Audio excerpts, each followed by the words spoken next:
back, legends. I hope you're all fantastic. On today's video, we're going to check out firmware 8 on the FM9. Both the FM9 and the FM3 just had major firmware updates. Because of the firmware naming scheme and because of the fact these two units came out at separate times, it's firmware 8 on the FM9 and firmware 9 on the FM3. They contain the same new features. I did a video on the FM3 a couple of days ago that you can check out. Just check the link in the video description. But I'm going to use this video to show you how I would take a preset that I made on the FM3 and how I'd build that out into something a bit more fully featured and powerful, given the extra processing power of the FM9 and all the extra foot switches available for instant access to my sounds. So I'm using the FAS Stealth Blue. This is a new amp model. It's like an idealized version of the Fender EVH 5153 Stealth model. I've got this set up at the settings you can see in here. There's a little bit of a boost. I have changed the speaker impedance curve to the LB2 UK, which I think sounds super chunky. I've got my free cab IR in here with the high cut at 8K, the low cut at 80 Hertz, really standard stuff. There's a multi-tap delay that's going to cover my lead delays, rhythmic delays, and my kind of faux rotary sound in there. And then for a little bit of ambience, there's a London plate, and then for spread and grease, the dual detune in here. So let's have a listen to the 4 scenes that I programmed on the FM3. I have just taken the preset that I made on the FM3, I've exported it and then imported it to the FM9. So as a recap, we have these 4 scenes.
I should have mentioned as well, I'm playing my Charles Chillier Bell Aurora, which is a semi-hollow set neck guitar with a Gibson scale length and some of Charles's Blue Murder humbuckers in here.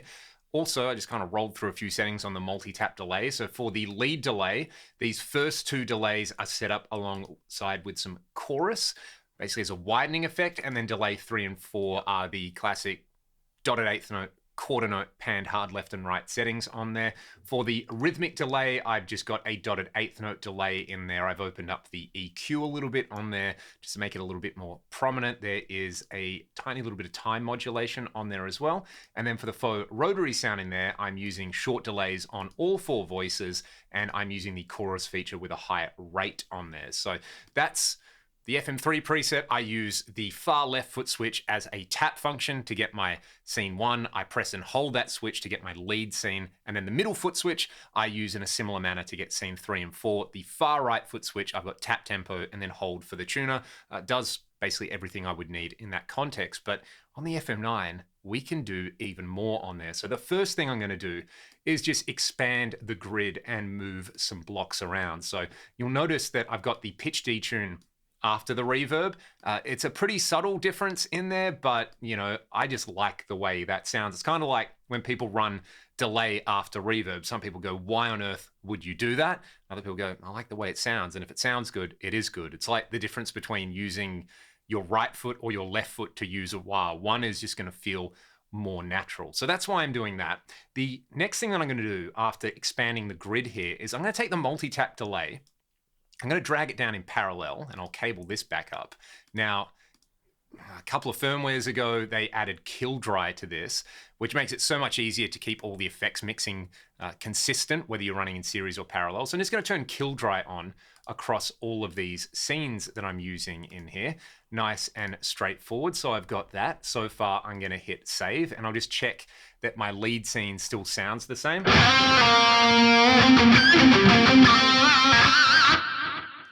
Still nice and thick and greasy right there. What I'm going to do here, and the reason I've done this is because I want to add a lo-fi filter sweep to this. And I've kind of got some of this stuff already pre-programmed. So we're going to go into the filter block. I'm going to use filter 2 for this because I want to use filter 1 at the start of the chain using the new envelope filter. We'll get to that in a second. But basically, I'm just going to go to my blocks library. I've got this lo-fi setting in here.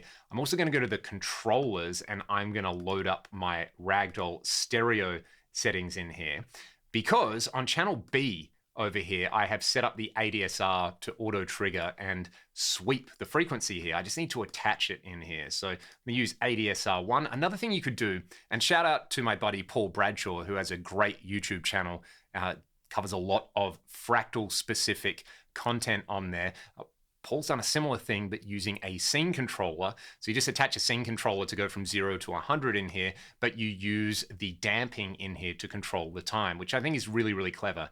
Maybe at the end of the video, we'll have a look at how we've done that. But at the moment, I'm super lazy. I'm just going to use this. So you can see I'm using a low pass filter in here. I've cranked the Q up. I've got a bit of low cut and high cut on there. And what I want this is just on scene 5. So let's go to scene 1. I am going to copy this scene over to scene 5, which is already called lo-fi in here. And there we go. That's what I want. Now, I'll make sure the controllers are on channel B over here because we're going to change over to channel B. And I'm going to go to scene manager over here. And with this filter 2, not the multitap delay, with filter 2, I'm going to turn it off in every scene except for this scene. There we go. So I only want to use this when I change over here. So if I'm on my first scene, my big chunky scene, what's going to happen is I'm going to change the channel of the controllers, and I'm going to change over to engaging this filter block so that basically I can get this kind of sound.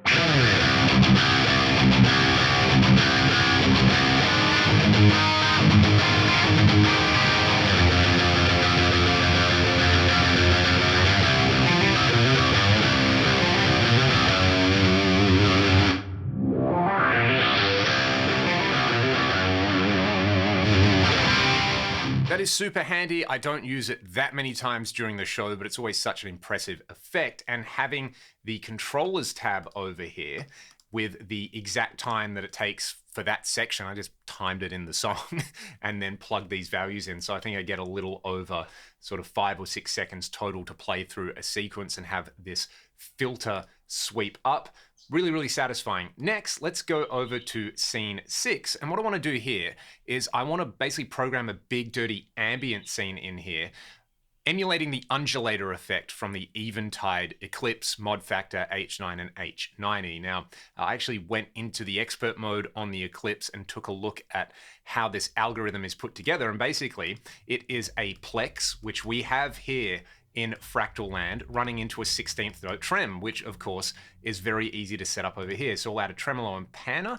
I'm going to run these in parallel. And again, because I'm lazy, I'm going to use my blocks library. And I've already got them pre-programmed. Undulator block 2. And if I come into the Plex, I should have undulator block 1.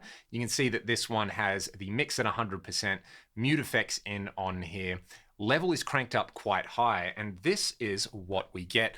I actually use this again for only 1 or 2 sections of particular songs, but I did a gig a couple of weeks ago with the FM9 instead of the FM3 for the first time in a while, and having this sound in there in stereo was glorious.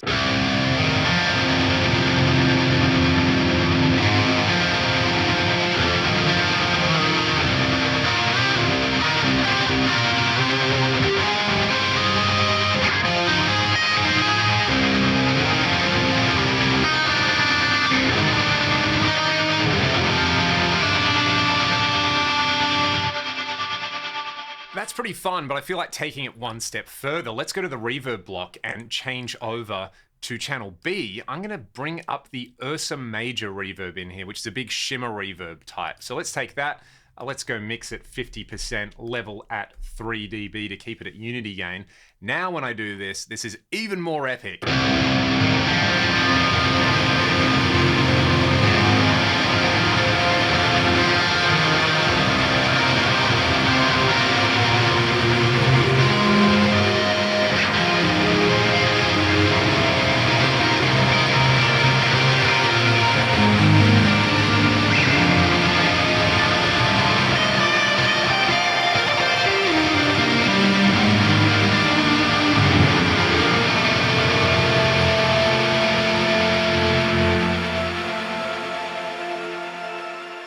That is a beautiful thing. It's so much fun. It sounds so epic live as well. I've got 2 more scenes to play around with. So let's go to scene 7 on here. This is where I'm going to use the new envelope filter in here. And I actually kind of don't have to worry about where I place it in the chain because I can set the detector source to whatever I like in here. So let's use filter number 1 over here. We'll set it to the envelope filter type over here. For me, I just like to bring the sensitivity up a little bit, bring the peak up, bring the start and stop frequency down on there. Now I've got a super funky auto wah.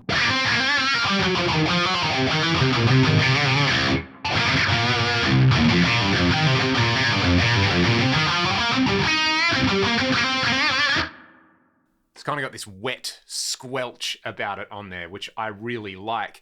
But I want to combine that with a funky octave down style effect. And I've already used the pitch block, but I can use the ring modulator here. So I'm going to go, what I'm going to do, I'm going to go ring mod into filter over here. So let's use the ring modulator. I'm going to turn pitch tracking on, frequency multiplier to 1/2. I'm actually going to use a bit of high cut in here just to take some kind of gank out of it. And in the filter, I'm going to set the block detector source to input 1. So I'm also going to change the amp to channel B, which was my lead tone. I've just turned the gain and the mid-range up on there as well.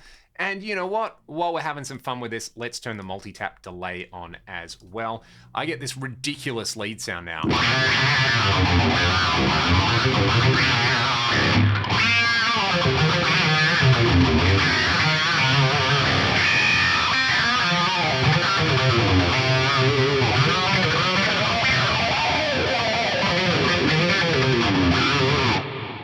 Now that is one of those settings where you might only want to use that once per show, but it kind of makes everybody turn their heads, or make all the guitar nerds turn their heads anyway, because it's so gross sounding on there. Pretty happy with that one. I'm going to hit save. And then for the last scene, well, let's do a clean sound. I don't actually ever really need a clean sound for a ragdoll show too much, but let's just go over to channel C on the amp block. I've got the band commander on there. I can use the multi-tap delay for a quad chorus in here. Again, short delay times, use the chorus function in here. I think I've got the master, no, everything's at 100% for the masters. So let's turn the ring mod off in here. Actually, let's do the scene manager trick again. We'll bring up ring modulator, bypass it in all scenes. Where did I want it? I wanted it in scene A. Well, I wanted channel A in scene 7 over here. So we've got that saved. Let's just have a listen to this clean sound. I guess if I was going to use this, I'd use a coil tap on here. I'm just kind of going for a little bit of 80s worship on here, a big greasy clean.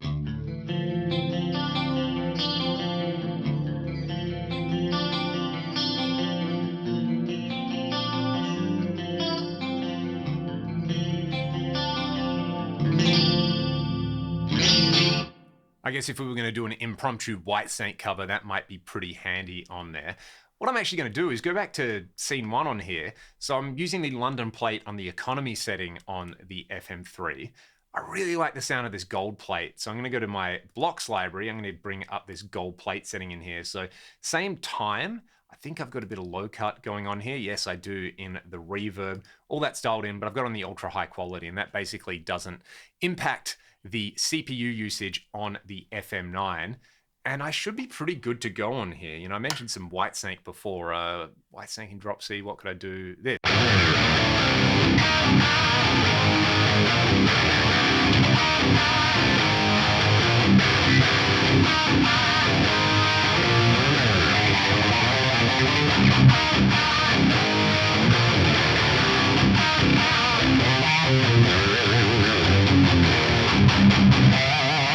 That plate is just a little bit more kind of dense and thick sounding on the ultra high setting than the London plate on the economy setting. Would you notice this in a live context? Probably not, but I'm also trying to keep myself happy on here, and I really like the way that sounds. So that's how I would build out an FM3 preset on the FM9. I guess the last thing would be, what would I use for foot switching on here? Well, in FC Edit, I'm fairly certain I have, yes, this one I've called Gig over here. So scene 1, I've got as tap. So it's like the FM3, and then hold, I get my lead scene. So this is basically the far left foot switches are exactly the same as my FM3 for muscle memory purposes. That way, if I'm using the FM3, I'm going to do certain things with my feet. And then if I'm using the FM9 to access these scenes over here, going to do the same things, but I've also got all my other scenes accessible over here. Actually, this looks like a bit of a mess at the moment. I should have these maybe instead of the same scenes being duplicated a bunch of times. What I will do is I'll add some effects on there. So let's have the extra scenes. We'll go for scene 5. That can be my lo-fi sound. But I also want for my lo-fi sound the tap and hold function to take me back to my main setting, my chunk sound. So let's add that as a tap and hold function over there. So we'll go scene select, scene 1. And I just realized I should probably name this scene over here lo-fi so I can tell the difference between it and scene 1. Okay, so you can see here when I tap this foot switch, I'm going to get my lo-fi filter sound. What I would do is I would tap it, then I would immediately press and hold it. And I've got the FM9 and the FM3 set up so that the hold function is activated when I release the switch. That way I can get perfect timing. All I have to do is take my foot off the foot switch and it will switch back to scene 1, my big chunky sound over there. This one, let's go maybe for scene 6. So I'm just going to have, 6, 7 across here. The clean sound, I don't use that much, so I'll pop it up here. And then I guess as a global setting, I don't know if I need these two here. What I might actually do is use a per preset override, and I'll have the envelope filter and the ring modulator as these. So FC per preset, probably already got a bunch of stuff in here. Let's do this. What's the first free one? Let's do this. We'll go filter, so effect, and then filter 1. That was my envelope filter. I will happily use that. And then per preset number 9 was going to be effect ring modulator, because I'm using the ring mod as an Octaver. Now, I don't want it to be called ring mod because I'm not going to remember that. So I'll go in with a custom name and I will call it Octaver.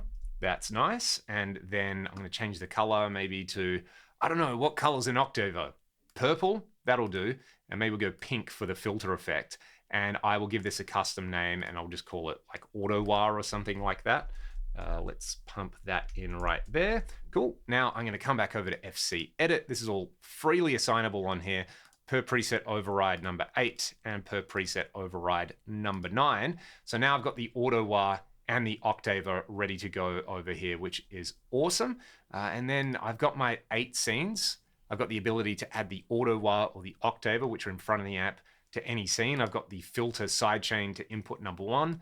The multi-tap delay is doing a bunch of different functions in there. I've got high quality reverbs across the board. I've got a big Shimmer reverb in there. I've got a more ambient gold plate happening. This is so much fun. The great thing about kind of the fractal ecosystem is the FM3 is more than enough to do any gig I want to do. It's awesome. Compact, can fit in a guitar gig bag. I don't have to worry about it, but in the immortal saying of Yngwie Malmsteen, more is more. So on the FM9, I can add more stuff to it and use those core tones and kind of build this out. So I'm just going to play you all out. I'll go through the 8 sounds we've programmed in here. Hopefully there was some useful information in here. You can do the auto update by going to Tools, Fractal Bot on your FM9 or FM3. You can get all these new features in here. I'll put a link to my FM3 patch in the video description. I'll play you all out with a bunch of guitar noises now. Have a great day. Thanks for watching, and I'll see you next time.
Wow.